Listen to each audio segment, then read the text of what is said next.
vous ai ramené une pépite. On va voir si t'es aussi chaud que tu le dis tout le temps. À chaque fois que tu es là, tu veux tester les gens. 125 kilos de muscles, 1m90, des combats MMA, des combats sans gants. Laissez-moi vous présenter Quentin Domingos, J. Ruskov, la machine alors. Salut, ça Ça va va, encore, tranquille, tranquille. ça va. Ah ouais, impressionnant. Tu mesures combien? 1m90? Ah ouais, déjà moi je fais 1m88 les gars. On est pas loin, c'est ça. On est pas loin, c'est ça. 88. Ah ouais, ça me fait. Salut, enchanté, ça va? Ouais. Je m'appelle Quentin Domingos, j'ai 28 ans, je suis portugais, je m'entraîne à Roubaix à l'AFC, j'ai un pro record de 9-3, que des finishes, et 2-0 en barre de knuckle. Combat sans gants. Ok. Est-ce que tu peux nous expliquer comment t'as commencé le MMA? J'ai rencontré quelqu'un qui était dans le circuit que tout le monde connaît, c'est Mohamed Saya. C'est lui qui m'a appris à mettre les premiers gauche-droite takedown dans les entraînements. Donc après, moi j'ai vite combattu en fait, j'ai pas fait trop d'amateurs, quoi que ce soit, je tapais dedans direct. Ouais. Et du coup, tu as fait plusieurs organisations à l'international. Du coup, tu peux nous en parler un petit peu? Ouais, pas de problème. La plus grosse c'était le KSW. Ensuite le Megdan où j'ai affronté une légende. Et au BKB, c'est le bar knuckle, c'est la première orga en combat sans gants en Europe. Ok. Une légende, c'était qui du coup? C'était Bigfoot Silva, Bigfoot Silva, c'est une légende, c'est une vraie légende. Bigfoot Silva. Ceux qui connaissent, c'est celui qui a battu Fedor aussi. C'est une référence, ça va, je suis le battre aussi. Et ah oui, t'as gagné? Ouais, Premier round? deuxième là, la ok. tête elle était un peu trop dure, du coup j'ai dû frapper plus fort que prévu. Déjà, tu nous as parlé des combats sans gants. Moi je voulais savoir comment t'en es arrivé à faire des combats sans gants. Ça arrivé que j'ai vu des vidéos sur les réseaux, ça m'intéressait, de par mon style assez bagarreur. J'en ai parlé au manager, ça il a accroché direct et j'ai eu très vite une possibilité de fight en Angleterre, au BKB. Et direct, je me suis tapé. Pour les combats sans gants, t'as déjà eu des séquelles? Des coups particuliers qui t'ont... Ouais, j'ai eu un micro bout de biceps qui avait pété, après j'ai eu des petites ouvertures à gauche à droite, mais après c'est rien de méchant quoi, on va dire que c'est les risques du C'est métier. rien de méchant. C'est rien de méchant. Donc là ton biceps il a arraché genre? Ouais, il avait déjà pété à moitié et en décembre dernier il a repété complet là, tout l'intérieur en plein combat. Ah ouais, c'est une dinguerie. Ouais. Et ton œil, tout à l'heure tu m'avais dit aussi que ton œil, t'avais failli être aveugle. Ouais, le dernier combat en fait, il y a l'œil qui est rentré au niveau de la paupière, mais j'ai eu de la chance qu'il n'est pas rentré en dessous, sinon mon œil aurait été crevé. Ouais. Ok.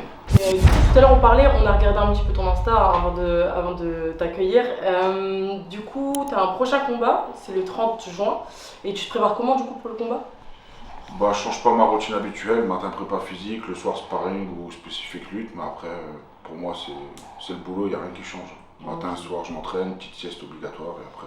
Je tape des gens pour vivre. Et du coup, la nutrition, tu te prépares comment? Tu manges beaucoup? De base je suis un gros mangeur, mais j'ai dû prendre quelqu'un qui s'occupe de ma diète. Comme en MMA, la caté poids lourd c'est 120 max, moi je suis toujours à 130, donc forcément petit régime oblige, mais ça va, après ça fait partie du boulot et c'est ma routine. Et tu manges combien de repas par jour? Dis-toi que tous les 3 heures, tant que je suis réveillé, tu me verras manger. T'as bien commenté, Ta prochaine organisation, c'est le COF, c'est ça? Ouais, c'est ça, le KOF. C'est une première édition, mais ils ont su mettre les moyens et faire un gros plateau, tu vois. J'ai vu ça, j'ai vu qu'il y avait Omar Sy. Ouais, c'est ça. Omar Sy, c'est une voiture déjà la dans référence française. en France, il est numéro 1 dans la catégorie poids lourd. Il sort du KSW, donc c'est une grosse pointure. Pouvoir te ramener toi aussi sur un premier événement, c'est chaud, tu vois, pour une organisation. Déjà, il faut avoir les épaules financières pour ramener des gens comme ça, mais aussi il faut une crédibilité aussi. Donc j'étais surpris, tu vois, quand j'ai vu la carte. Ouais, en plus ils ont fait une grosse arène, ça va être du 5-6 000 personnes, donc ils comptent remplir la salle, ils font déjà une grosse com. Tu vois, sur le réseau, ça circule beaucoup les vidéos, les promotions de photos, donc c'est vraiment carré, tu vois. Ça. Carré comme le PEF du coup. On va parler un peu du PEF. Le PEF2, qu'est-ce que tu en as pensé déjà du premier? Écoute, comme on en avait déjà parlé, c'est vrai que pour un événement amateur, c'est vraiment un truc de fou. Les tenues, la salle, le jeu de lumière, c'est pas un truc comme les anciens vont connaître à l'OFC, où tu vas te taper dans la cave. L'UFC, c'est l'usine de la bagarre. C'est l'usine de la bagarre. Même moi, j'y allais à l'ancienne, moi, mon grand frère combattait là-bas et tout, j'y allais en spectateur. Le premier jour où je suis allé, En vrai, c'est comme dans les films, tu vois, genre t'arrives, tu rentres dans une cave, une usine, tu vois des vitraux un peu cassés, des trucs bizarres, tu montes, t'arrives, tu vois du monde, combat dans la cage, ça résonne, il n'y a pas de vestiaire, pas de douche, rien, t'arrives, tu te changes à côté. C'est Fight Club en fait. En plus, ça se bagarrait à l'ancienne, les Français ils étaient pas aussi trucs, tu vois, c'est en Belgique. Franchement, Les Français ils étaient pas aussi. En vrai, il fallait en avoir pour rentrer dans la cage tu là-bas. pouvais prendre un mec qui avait un niveau olympique en lutte, alors que toi, ça fait 2 mois que tu t'entraînes. Ouais. Ça s'envoyait au casse-pipe normal, mais après, c'était la mentalité du Nord. Je pense que dans le Nord, on est tous comme ça. On Ah, fait un peu. Nous, c'est ce qu'on veut, tu vois, à travers le PEF, pouvoir. Déjà, nous, on est localisé plus dans le Nord pour l'instant.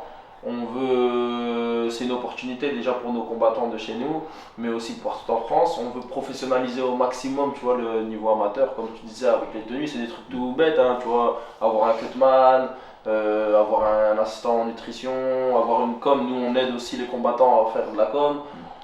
Tu vois, donc ça, c'est des trucs basiques.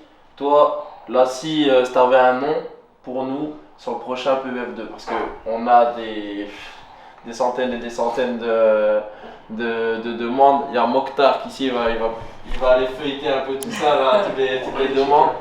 Et toi, si est-ce que tu as un nom ici dans la zone ou même pas, ou en France ou autre part? Ouais, bah dans notre zone, il y a une petite chez nous que tu connais, c'est Ethan, qui se tape vraiment bien, qui est bon au sol, tout ça, et je pense que ça pourrait être pas mal, Ethan là-bas. Ethan Forest, je pense, c'est Ouais, ça. c'est ça, exactement. Ouais, Ethan Forest, Ouais, Il se tape bien.